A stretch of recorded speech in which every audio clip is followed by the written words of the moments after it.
Welcome, Udo.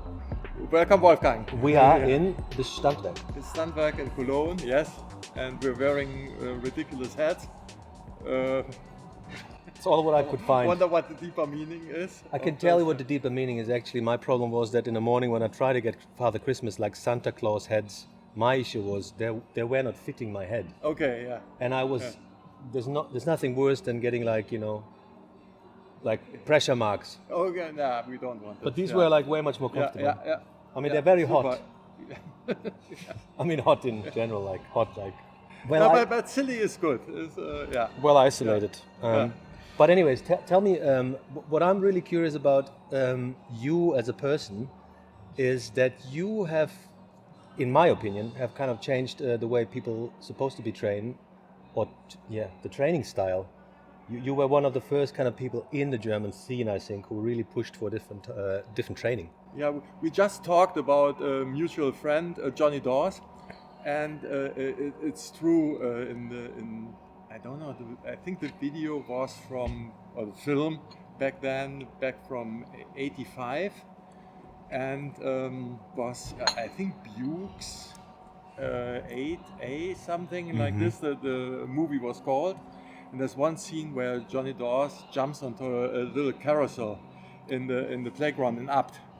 And so there was an early sign, or Johnny Dawes in general was a person who really was still climbing, but it was not the sport climbing of the 80s. You know, like he was a okay sport climber, but it was mainly about coordination and the sheer joy of climbing. And I think our approach, and that's still up to this point, I don't see climbing as climbing is not only steep limestone climbing. Yeah. You know, it's not only pulling and it's not only basically anything human beings are doing. For me, the biggest inspirations are animals. Plus, when I started climbing to watch Johnny Dawes videos, for example, from early on, showed that there's much more to climbing than what happened in the 80s and 90s in sport climbing. Now, and also from Cologne, like I think my first climbing trip was actually to Fontainebleau, already in '82. So, and once you have been in Fontainebleau, it's almost impossible to have a narrow mind about climbing, because in Fontainebleau, regardless on what level you're climbing, there will be always something where you could move better, or where you find a little trick, or you can be as strong as you want, but you won't get anywhere in Fontainebleau. You're gonna get an ass kicking. Yes, and so and I think it comes from this. You know? It's not so much of a stretch for me. I'm never thinking, okay, is this really climbing? You know, for me, it's still an expression of climbing. And I'm like, even in my training, I did a really nice session with 14, 15 years old last Sunday. We did a lot of coordination stuff, and the kids were wondering, okay, why are we doing this? Why are we rolling on the ground?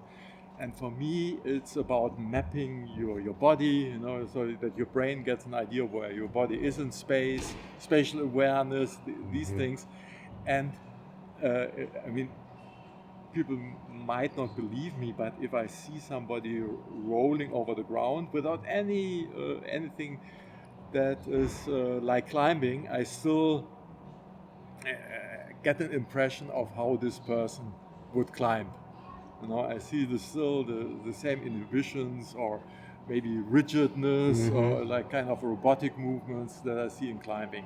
So for you, it's to observe or to analyze someone. They don't have to particularly climb. They could just be doing like another movement problem. Yes, absolutely.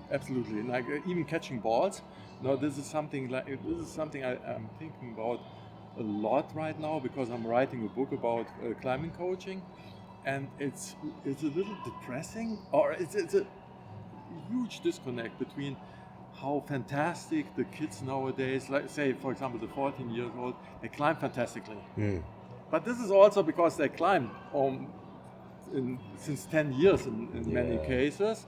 So they have 10 years of climbing experience, but they're not really good athletes. And it's a little bit mean to say this, but throw them a ball and many of them will get it right into their face. So the coordination, hand-to-eye coordination. Hand-to-eye coordination, but it's mainly, I think the biggest issue is actually that when you start climbing, you have a sense of control. And it's almost like, okay, if I'm getting stronger and more in control, I will be less afraid. I can climb harder, and so it's all more control. Add more control on top of control, and this is with the modern bouldering, that's just impossible to do. Because at one point you have to get leave control, and be comfortable in being uncomfortable. I guess you're talking about dynamic movement, yeah. As soon as your center of gravity is outside your base of support, you will have some issue with regaining your balance back, and you have to be comfortable with doing this, because especially if the kids nowadays come from top-down coaching, like authoritarian, where they're told what to do, then they really struggle with just letting go and letting things happen. You are coaching for many years now, obviously. And what do you think, what kind of soft skills are needed nowadays for young athletes in coaching? Because right now we just entered the coaching bubble. You're talking about coaching quite in depth. What soft skills do you think new coaches should have? What coaches should have? Okay, this is an interesting question. Let me start with what I think most young coaches struggle with, and it's really about this disconnect. If you do a proper education with, for example, the German Alpine Club, it will be it will be top down. First of all, they still check of how much of a climber you were. If you want to be a coach, you have to have some level of climbing. It's not really explicit that I don't know how it is nowadays, but they used to say, okay, you need to be able to flash 7B, for example. That was a thing, like a 7B sport line. To get your coaching license, or even apply for a course. I think at one point it was like, if you want to be Coach B. I still think it's still applicable. I think. I think there's still like a grade. I'm not sure, but I'm pretty sure. It's questionable, to say the least. There are so many successful coaches in all activities that couldn't do. Obviously, they couldn't do what their athletes can do, and then some of the most successful coaches haven't been athletes in their respective fields even. So it's possible to do this. And then the problem is that you do the coaches education, at least in Germany. And then this is the mindset you're in. So you have to be you have to coach from a position of knowing it all. The climber struggles, your athlete struggles, and then you recommend, okay, maybe you use your left hand, or even give them entire sequences, give them the whole beta. So like solution-based in a way. You should give the solution now. The coach comes from provides the solution. And this goes for a while. Of course, if you're dealing with 6-year-olds or 10-year-olds, that works. You can come from a position of authority. But at one point with teenagers, especially with male teenagers, it's not going to work. I think the girls play along a little bit longer, even if they roll their eyes, but they are not overtly confrontational, or to much lesser extent than the boys. But with the boys, I personally know rather high-level coaches who really don't sleep well at night because they're so afraid of all the discussions and all the confrontations with their athletes. So basically you would recommend, okay, do this and this better, and then the young athlete would say, but I do it a completely different way, and I still arrive on top. And then this is end of story. So it's a totally unnecessary discussion in confrontation. Yeah. So that's something which might even hinder the relationship. Absolutely, Yeah. absolutely, and many of them like even stop coaching. Many of these coaches stop coaching. You know, it's not sustainable.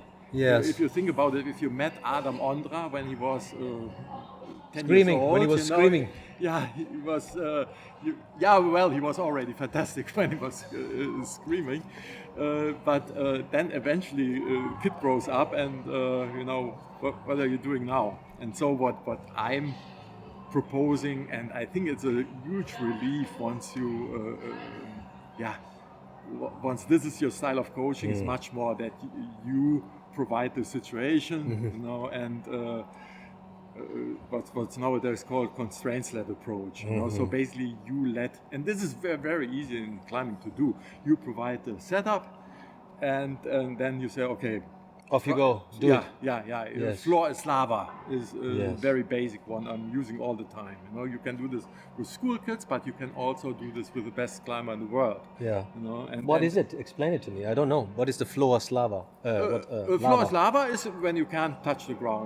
You're not allowed to touch the ground. Yeah. This is basically, really, like if you go through a parkour garden, you can say, okay, or you can like hot sand, or this is why, this is because why it's called constraints-led approach. You can constrain. I mean, with the climbing hold. If you twist it a little bit, it's a lot harder to hold because now it's an undercling, and the feet, to move the feet will be harder, and so basically you're manipulating the environment, but not giving explicit information. You can even give misleading, like for very top athletes that are competing internationally. Very often I confuse them, deliberately. Yeah. So I'm doing the opposite of giving any information. They would be much better off without me. I get it. One thing what I think is really interesting is that these things are applicable to normal people as well, I guess, because then you can become your own, so to speak, your own coach. Absolutely. Because you could go into a climbing session, you don't have to try to climb the project you had in the bouldering gym, but you can actually say, okay, today I'm going to use 3 or 4 fingers only with my right hand. Absolutely. Or I'm only staying. It's really like what you're saying, even for injuries, would be fantastic. One finger gives you some problems, and so you're not going to use this finger. Yeah. So restriction for a way of like solving puzzles on a different level or with different skills. Or how would you explain that? Yeah, I mean, maybe we take some examples, like nobody can, or very few people can actually perform at their best in the comp setting. Yes, okay, the comp setting. Heart-wrenching in youth competitions, they're ambitious parents, and then you see a really timid and shy young person who feels that now they have to perform. Everybody is watching, so they do this alibi attempt. It's really heart-wrenching, and it's really like they're totally out of their comfort zone, and it's not enjoyable at all. So their struggle because of the pressure. There could be many things. There could be like very often you come with your athletes into the isolation zone, and you from the little exchanges and the little chatting, you very often it's frustrating because you know that your athletes already lost before the competition really started. Because there will be successful teams that may be a little bit arrogant, and they all seem to know each other, and they make little jokes. Somebody's laughing. Are they laughing about you? Like all the head games starting. The head game started, and of course now if you're there with a kid who doesn't know this, maybe a single child, so no siblings, very little experience in human interaction, and this is unfortunately is also a thing in our modern societies that parents don't have so many kids, there's very few, like for example Shauna Coxey has I think 8 siblings. Wow, a lot of exposure. Exactly. Yes. Exactly. And Shauna, especially when she was really successful, that was her biggest asset. To be like cool. to understand. I would even go so far to even understand psychological warfare. I mean, I'm not blaming Sean. But you knew how to play the game well. Yes. How to carry yourself, and there's a lot of difference. You walk off the mat, you're maybe a little bit frustrated, or maybe you're happy. You walk off the mat and you just top the boulder problem. You exchange some looks with the other girl. That's the game, comes on the mat. And you can convey a lot of information. I totally get it. So just the way how you behave and how you actually expose yourself, how you present your strengths as well in front of others. That's applicable to many sports actually. Go for it. With the constraints-led approach, so what would you do? You probably have this one frustrating experience, but from there on, it should be clear for every coach that, okay, we have to deal with this situation, and it's very often though, from coaches and athletes, of course, the athletes, young people, and even adult people like ourselves, we won't leave our comfort zone. We don't want to deal with nasty people, and no, we will withdraw and we don't deal with it. And so the hope is in many cases, like even on the world level, is to just not deal with it, to try to raise your level, get stronger, get better so-called technique, and then things will solve themselves. But then you didn't really address the underlying problem.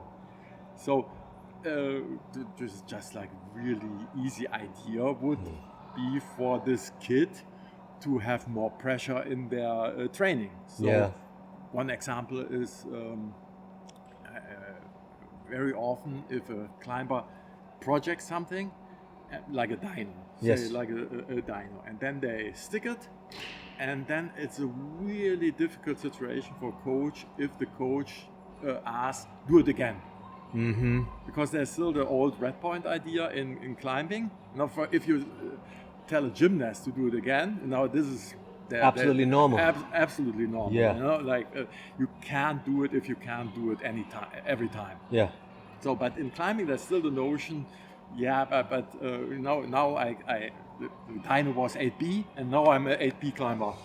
I get it, but it's a pretty difficult thing to tell a young athlete. And so this goes on and on, year after year, and they will never really improve their toughness under pressure. No, and I don't want to call it necessarily like toughness or resilience or so. There's a lot of like these interpersonal skills. There's a lot of things that flow into this, but one thing that needs to be addressed for many coaches is that they actually start dealing with it, and that very often doesn't happen.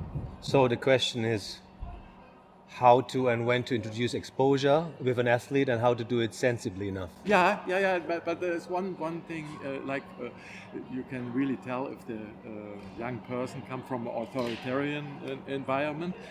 They basically, in their mind, if they meet you, they're really shy and they're feeling judged basically every second.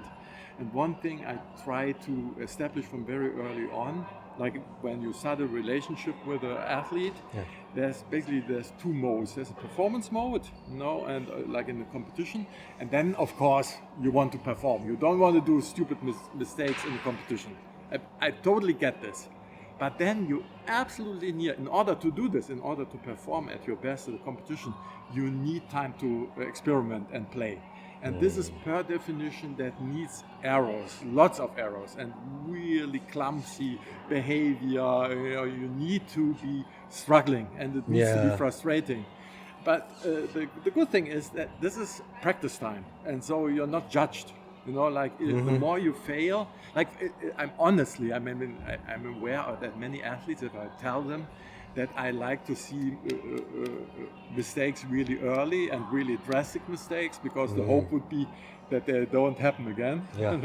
It would be like once a mistake happened, like if it happens the second time, it's a choice. It's not a mistake. Of course, mistakes can repeat themselves, but they should change at least. That would be at least when I for coach-athlete relationship. You have to have the sense. Okay, at least we're making different mistakes now. Yeah. I guess the question comes then to mind, when does the reflection happen? Or what I'm trying to say is like the good athletes are probably those who reflect, and then actually try to remember the solution they found for themselves, and then it's for them like one option in their quiver. Like a bow and arrow, you have a lot more arrows. Yeah. And then okay, that's what I did last time. I flared my foot, or exactly. I did it more dynamically. Please, God heaven. No, you're exactly right. For myself, I use toolbox. Yes. For the same thing, like with the arrows, to have more arrows in the what's the thing? Quiver. More arrows in the quiver. So it could be also a toolbox, because I love the opposite, the saying or the notion that if you only have a hammer, every problem looks like a nail. Yes. And this is actually much more true in climbing competition than most people are aware of. Yeah. And this is also the huge problem if you emphasize on physical things alone. Mm-hmm. These people all struggle. It's like our human nature. The more we pride ourselves of any skills, the more likely it is that we seek the answer in this what we think is our strength. Yeah. But very often it can backfire. So if you're on a slab as a fantastically strong climber, of course you want to use your strength. Which is totally okay. And you should. So you crimp the shit out of it. To a point, yes. But now the modern holes, you cannot crimp the shit out of it. It's really you have to difficult. do it with your feet. Your feet and hip. And the you body. have to move from the hip. Yeah. So to balance this out, to have of course you have to be skillful, but it's almost like an Asian culture where the ego is the enemy. It's like as soon as you are proud about something, that might be your downfall. Just one. What I really would like to know is, Udo, where would you like to see coaching going in the future? Let's say the next 5 to 10, 15 years, because we already kind of like discussed that there are different styles. The institution, the organizations are stuck in their systems, let's say, like they cannot change sometimes because they're so organized. Where would you like to see the coaching go? I don't care about the coaching really, but because for me it's really a matter of societies, and it's really. I mean, it's we briefly touched on this before we started the recording, but it's also a big part of is the whole our capitalistic societies, And I don't. What I mean with using capitalistic in this. Context is that basically the outcome is everything. The process is nothing. Like even people that say again, trust the process.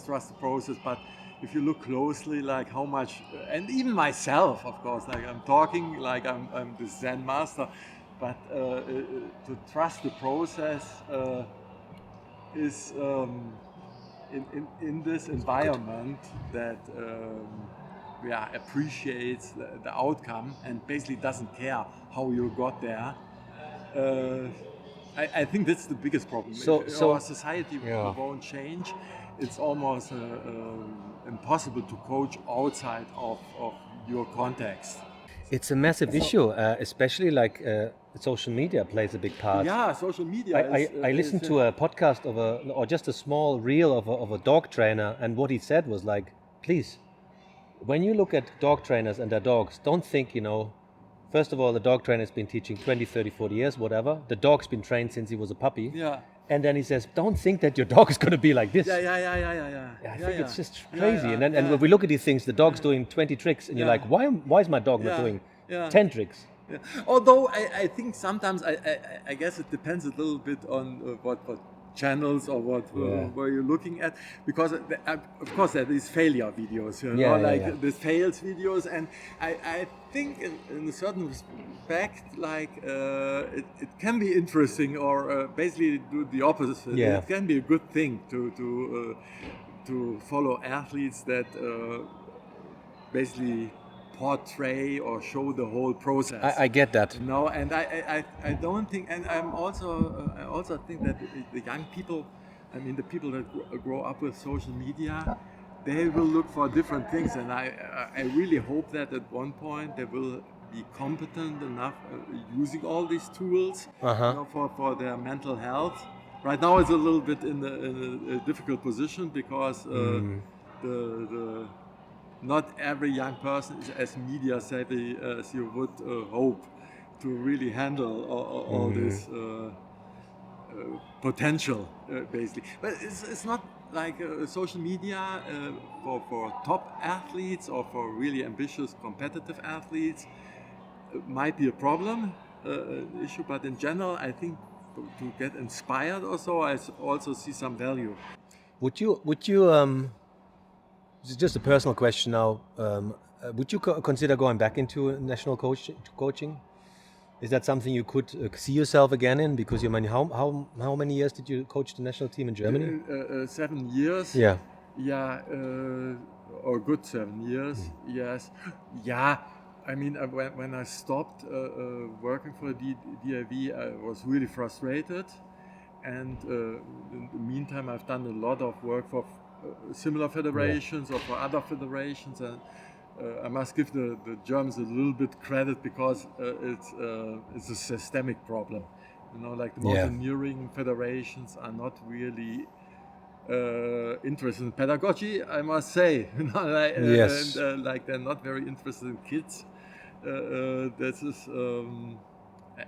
I was at the original discussion in the 90s when we were already discussing to split the competition climbing way from the Alpine Club. Okay. You know, like the Austrians did.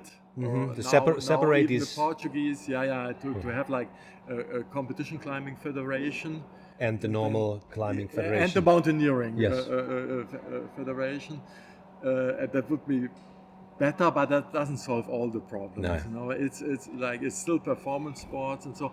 But I must say, of course, I'm still thinking a lot about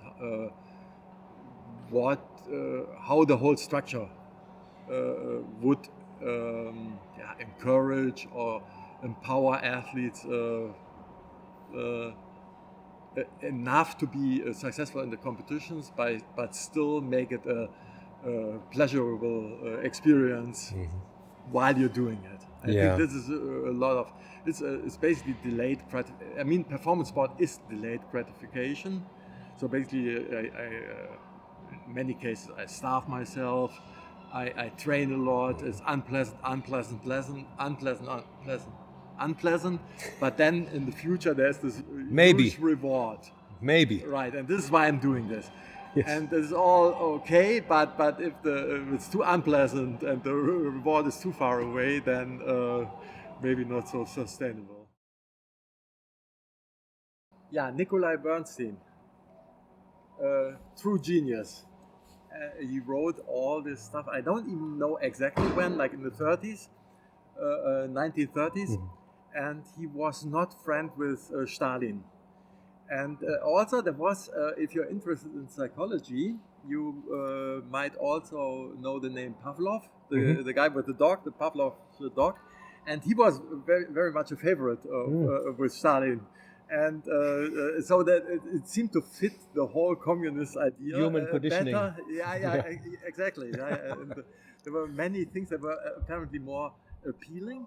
And since you asked if Nikolai Bernstein's work wasn't translated, it was translated into German in East Germany, basically during the Cold War. And I was studying sports in Cologne in the 80s, and it was already translated, but really terrible way. You know, it wasn't really the message was really obscure. Okay. And only after it got a English translation in the 60s, people realized what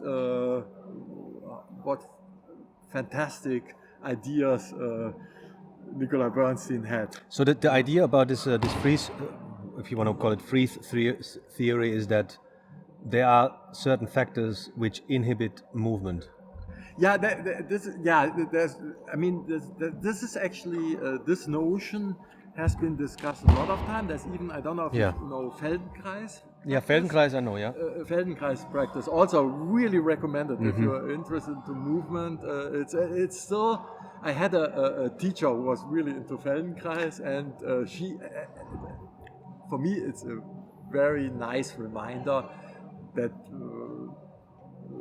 humbles me also a little bit, but also now when I talk with a young athlete, you know, and I'm frustrated about not getting my ideas across, I think of this teacher because she really tried to get us excited about Feldenkrais, and I spent hours and hours about like stupid, what I thought at the time, Feldenkrais exercises, you know, and now I'm... You're in love with it? It's everywhere. It's everywhere. Like the whole notion of reversing movement. Like I mean, so many things that I'm inspired by Feldenkrais practice. You know, and Feldenkrais also there's also this notion of parasitic tension. You know, where it's basically the same thing. Yeah, okay. Just come from another viewpoint. It's freezing degrees of freedom is this inhibition. You know, like Feldenkrais even said that releasing or breaking free from parasitic tension is like his main goal. You know? To release the body of that inhibition. I get it. To free flow. And this sounds really like, I don't know how this comes across. So all guys discuss this. You know, like as a young person, I would roll my eyes and think, what is he talking about? I have a picture in my mind about this basically robotic, really ill-coordinated person. But actually, like even on the highest level, every time you see something clenched, or even like, for example, my tongue sticks out all the time and climbing, this is not necessarily a bad thing, but this points out that there is some tension somewhere where it might have no consequences, or might even do you might help you. That's also possibly. I don't see this as necessarily as black and white, but this is something as a coach that's really valuable to pick up on.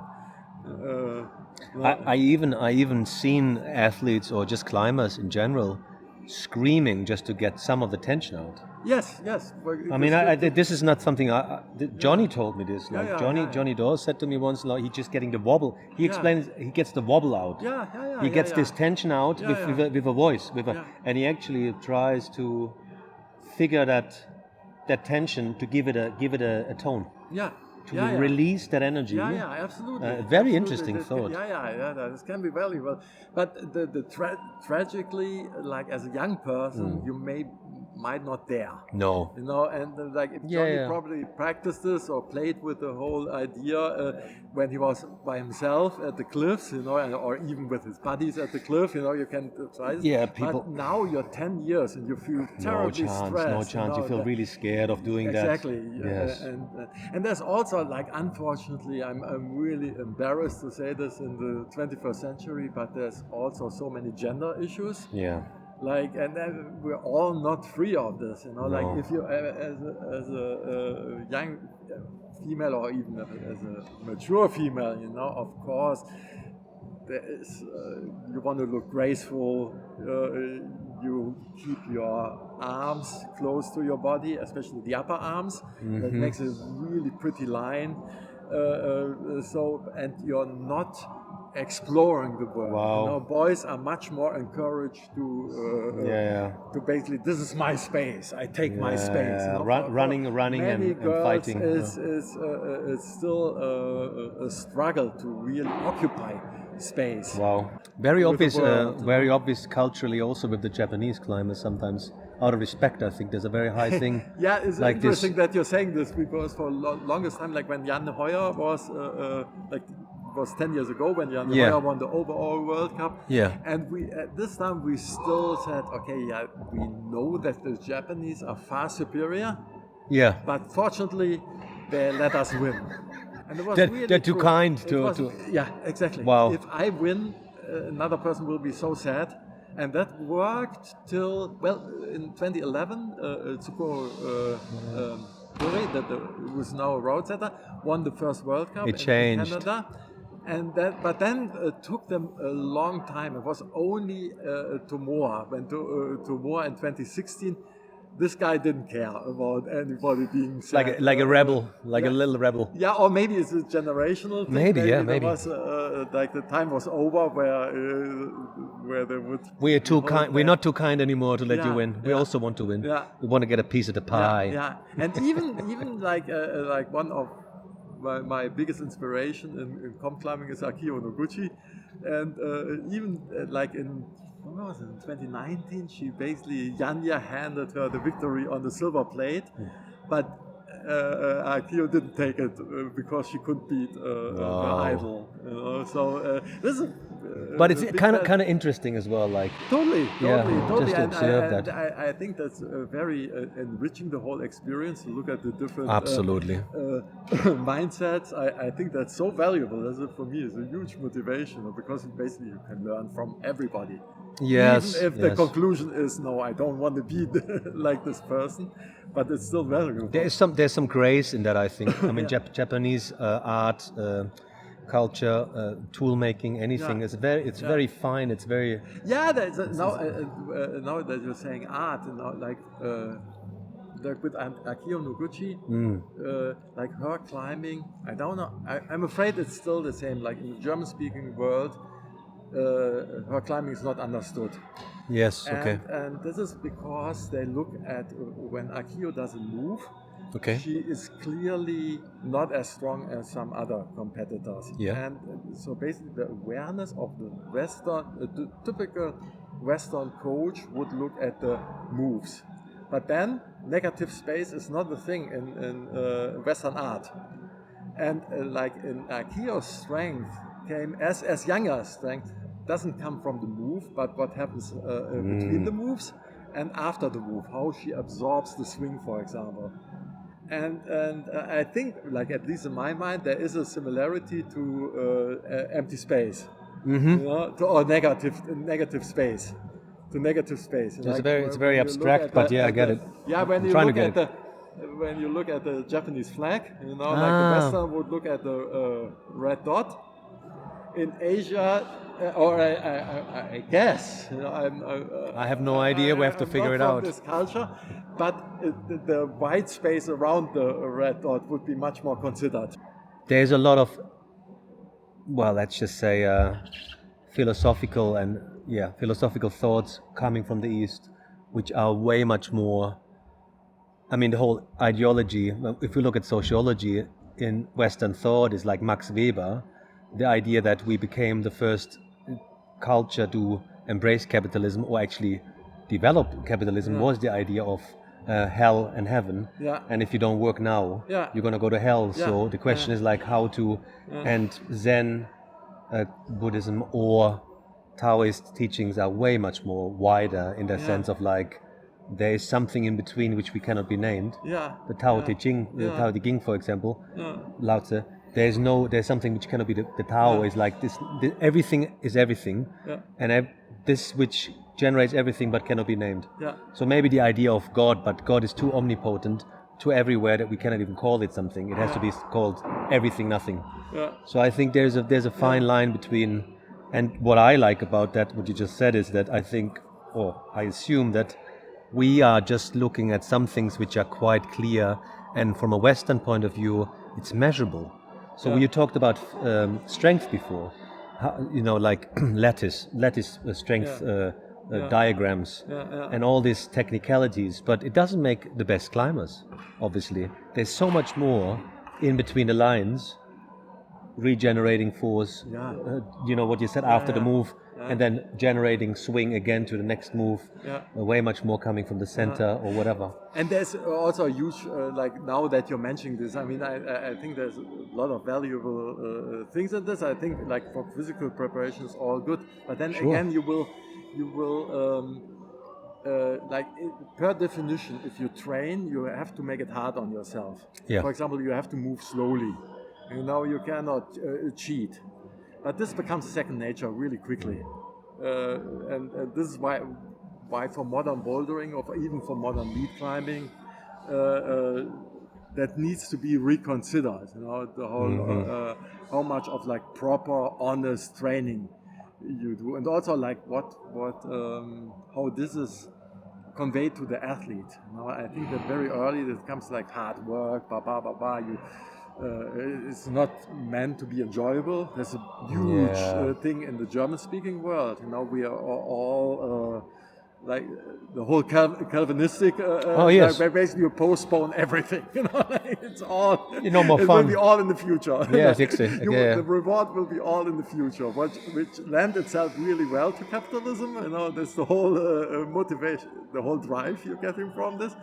But it's really, I mean, how can you expect, if this is your mindset, how can you expect to live in the moment? I think it's very easy to fall into this because we are programmed like this to an extent. Everybody understands it, and there is an easy way out.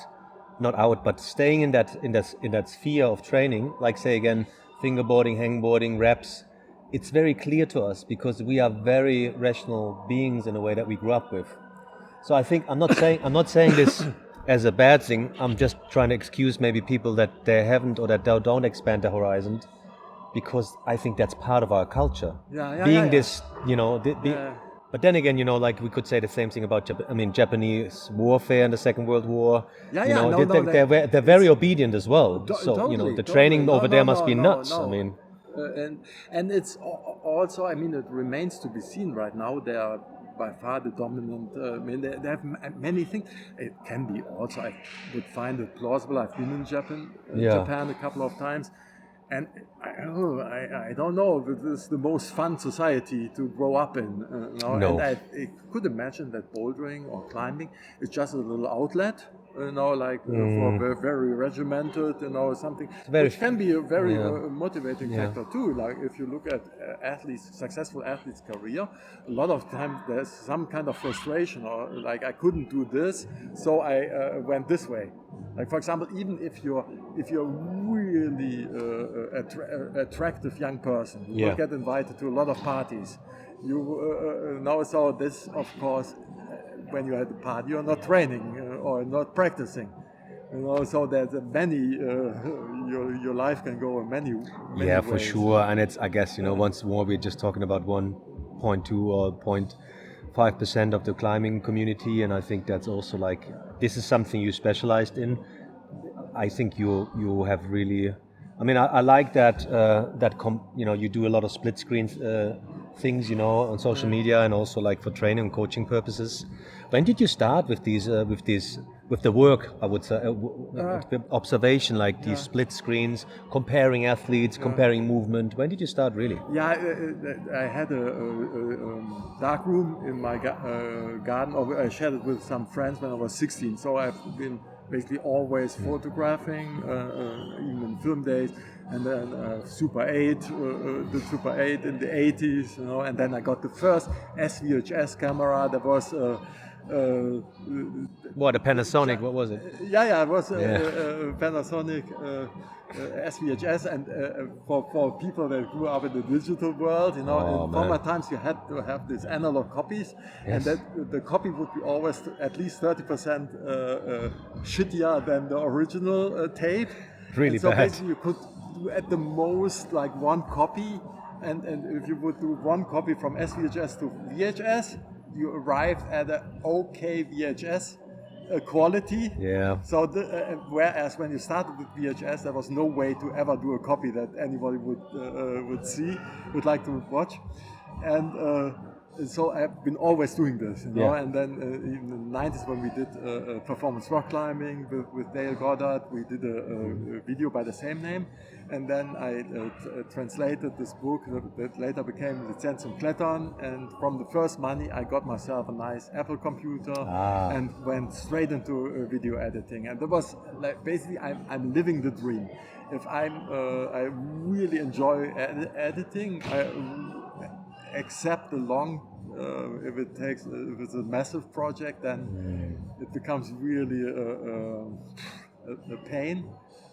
But I really like this, and I'm really Edward Murbridge, who did all these movement sequences. I was really like from very early. I remember I looked at them as a child, and it was even this is fascinating. I'm really into visualizing movement. Even in animation. Like even I love animated movies, and I dabbled a lot with animation and played with it. You know, like all the stretching, and I like the Warner Brothers cartoons, and how did we get there? I have no idea. We just totally went on a trip here. I went on a trip around the world. We started with psychology, and we ended up in trans. Yeah, I don't really know. just quickly talking about your beginnings. You grew up in Cologne, is that right? Yeah. And you climbed, I suppose, in areas like Nideggen, like that's what you call the Eifel. Yeah. You did also some first ascents. I mean, you did an 8A called Hydra in Ettringen. It's really cool. Yes, I mean, it's first of all a really nice place, that area, next to Cross and Knackig. Yeah. How did you hear about these basalt quarries? Because that was in the 80s, I think, when it started. First of all, Cologne was when I started climbing.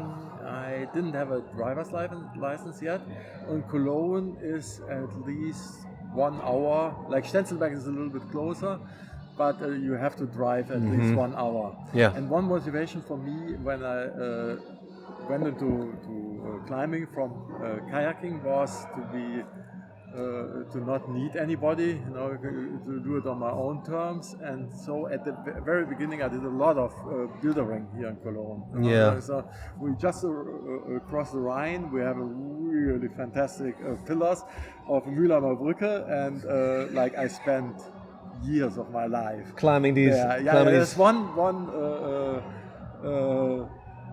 circle. Traverse, circle, circumventing like one of the pillar, and it has been done only a couple of times. There's one section I cannot do because of really short arms. But Gregor Jäger did the first ascent, who does has Kletterfabrik now, and he spent for us that was. And it's still, I still love it. I mean, it's really nowadays a little bit painful to hold this. There's another bridge that's granite holds, and it's really, I mean, it's a good reminder of how painful climbing used to be after being here on the nice ergonomic holds. And so we did, and we took this totally seriously. Yeah. And it was really on a high level. And I was working at the broadcast station here in Cologne, and when I had a little bit of time, I went on my bicycle and projected, for example, this traverse. And then the closest big area was Nord Eifel, which is basically closed now. Some of it's really bizarre history and really unfortunate chain of events. And this is a rather steep conglomerate, so a pretty unique area, also not the most solid rock in the world. I mean, Gulli said it's the biggest potato field in Germany. They called it like a vertical potato field. Which is. It's a cool area. Massive walls. There were big walls there. It's a super nice route, really cool. But unfortunately, they chopped all the bolts, and you cannot. To some cliffs, you cannot even go anymore. And then the climbing scene was really small at the time, so you would even. even if we went to the States or so, you would meet somebody you already met. Somewhere in Germany. Somewhere in Germany, in the Pfalz or so. So it was a really tight-knit community, and so information would travel really fast, even without the internet. And I think it was Udo Neumann was the first one. He was from Aachen. Was the first one who told me about the basalt quarries. And there was in the late 80s, for example, with Gregor, we spent there a lot of time. And what we really like up to this day, I think the way this area has been developed is really nice, that it allows for clean climbing, which was really attractive to me. Because one reason why I started was still climbing was a subculture activity very much, and there was the whole notion of don't leave footsteps, and also like the origins wasn't called sport climbing at the time, but free climbing, and that meant that you wouldn't get help from anything that was human made. So Absolutely. we would only use what the rock provided. A while, but I remember there was a beautiful 7A or 7A plus crack Seepferdchen, yeah. with a beautiful line, but is it still clean? Still tread, yeah. It's still tread, but there are quite a few routes around it. And actually, Udo, are you saying that the quarries are way much better than gritstone? No. Well, in a certain way, like if it really comes to, it's 3D gritstone climbing. is super frustrating. But I find basalt is maybe even more frustrating. It can be very frustrating. I know a lot of people who came there for the first 2 days and then they struggle like hell and they never come back. It can be painful. And it's also can be really slippery, and also like it's very on your hip, a lot of pressure on your hip. And the consequences, like sometimes you have like really good locks in the finger crack, and then your feet slip, and it's not easy. Scary, and but again, if you want to, Udo's going to be your guide. If you're ambitious in, if you need a beta master for Hydra, Udo's going to be there Friday till Sunday, 12 till 4. Udo, do you have any trips planned next few weeks, months? No, you're kind of just right Christmas now, is approaching. At the beginning of the year, my mom got a cancer diagnosis, so I had an almost COVID-like year so far. Next year, and then I thought, okay, maybe it's a good time to do a book project, because I was expecting to wait a lot in hospital, so I did. Right now, I'm at hopefully the finishing stage of climbing performance coaching. Have you got an idea when the book will be released? At the end of the year, I should be done, and then the layouter takes over, and I have to see how much. How much you're going to charge for it, or how long it takes? It will be expensive. The book of course needs to be expensive because it's for print. Coaches. It's not for climbers. So. And what's the name of the book? Have you got an idea yet? Climbing performance coaching. Climbing performance coaching by Udo. Boring, Udo Odini. Yeah, but they're made for coaches. And if the book's going to reach 100 coaches or 150, 200 people who are really enjoying it and who are going to take some of that. These ideas with them, I think that's awesome. Yeah. So, good luck with the book. Thank you. I think we're done.